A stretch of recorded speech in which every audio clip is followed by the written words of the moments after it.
Today's topic is the divine feminine and the divine masculine.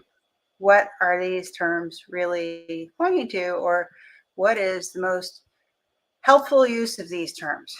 I really just want to get on my soapbox a little bit. So this is Shauna White, relationship coach for spiritually awake couples, helping couples, individuals in relationship to create heartfelt intimacy that flows naturally.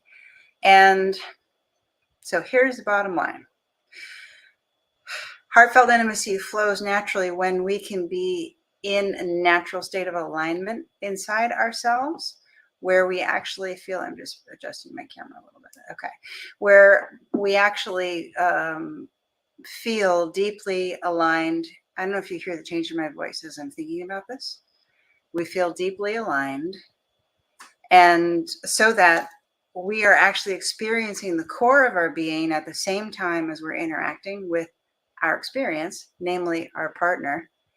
And we are allowing the authentic impulses that come from the deepest core of our being, which is where we can experience divine love. We have a natural portal to experience divine love in the core of our being. We are just not taught how to go deep enough inside to find that. We're taught to do other things with our awareness that block that and distract us from that.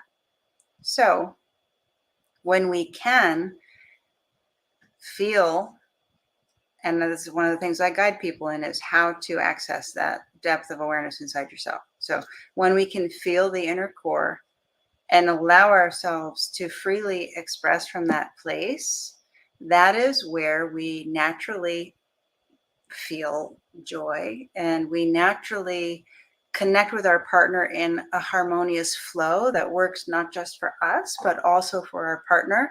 Because as I've said many other times in other videos, that's the place, that's the way in which we connect with the mind that we all share. Not all parts of our mind are shared by everyone, gratefully.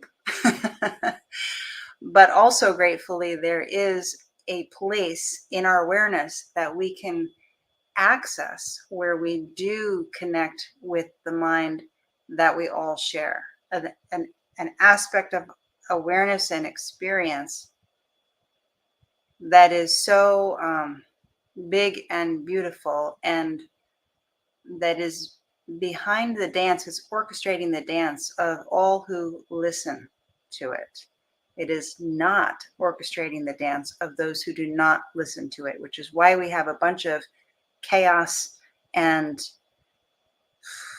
atrocities on this planet.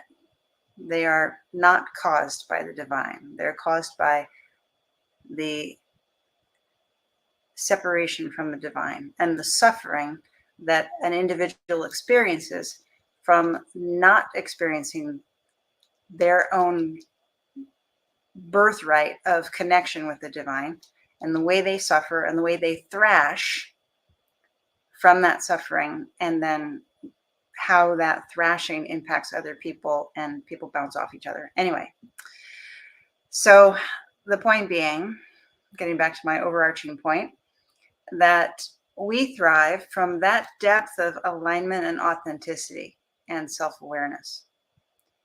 That self-awareness does not come from structured ideas about what we are. It's the experience of I am with nothing after that second word. So getting to divine masculine and divine feminine. These are lenses that we can look through to understand qualities of experience. Like there are many lenses that we can look through to understand qualities of experience, because whatever, any metaphor or perceptual lens that you can relate to your own experience is going to be helpful as you seek to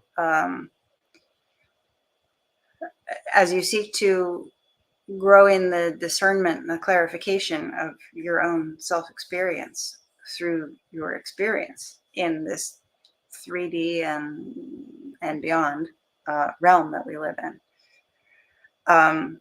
However, what can slow us down is when we put something after I am. I am I am a divine feminine because I have a female body, or I am a divine feminine because I identify with being female. I hope he's a divine masculine because I'm looking for the guy that's going to be able to connect with me and live out my idea of love that is the spiritual and the romantic intermingled and integrated. So this vision of spiritual love, a spiritual romantic integrated love, is fantastic. I mean, that is what I champion. I champion that in my own life, and I champion that for my clients. So there's nothing wrong with that. Absolutely. I hope I don't come across sounding like I'm mocking that at all. But the idea that the phrase divine masculine, in my opinion, the idea that the phrase divine masculine applies to a man because he's a man, and hopefully he's not a broken man. Hopefully he's fulfilling his divine nature and therefore is a divine masculine. I find this to be super unhelpful, actually. Yes, the contrast between broken masculine and wholeness in a person, that's worth looking at. I think that's worth looking at because I think that well, here's the thing: it's the identification with our body that turns the lens of divine masculine or divine feminine into a role instead of a quality of energy or a quality of awareness that we as a child of love can understand nuances about ourselves through. So I'm not actually talking so much right now about how I use those lenses, divine feminine, divine masculine. Mainly what I wanted to step on my soapbox about today is what I find a little bit exasperating, I guess, because I'm currently exploring keeping company in an environment where these phrases are used liberally, but they are used consistently attached to the gender that someone is in this lifetime. And that's going to slow people down because, like I said, if a soul who has a male body and a male expression in this lifetime is given the role to act out divine masculine, and then his female partner is viewed through the role of acting out divine feminine, the marriage is already broken because these are two qualities of awareness that are actually spiritual qualities of awareness that we both have.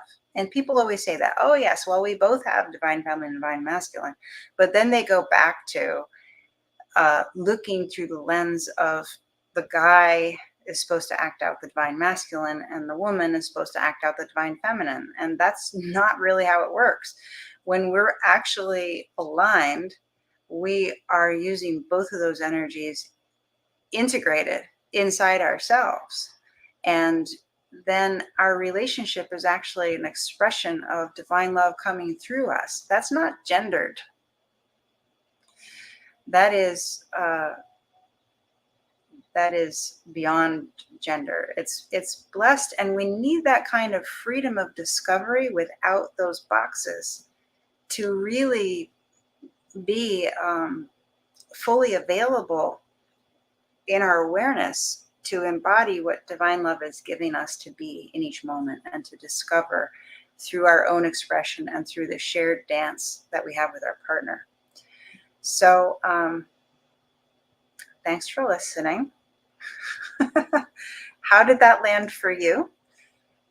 Do you relate to what I shared, or does it look different to you? Alrighty, I will talk to you soon, and please share in the comments or message me if you want to share how this landed with you. Okay, take care.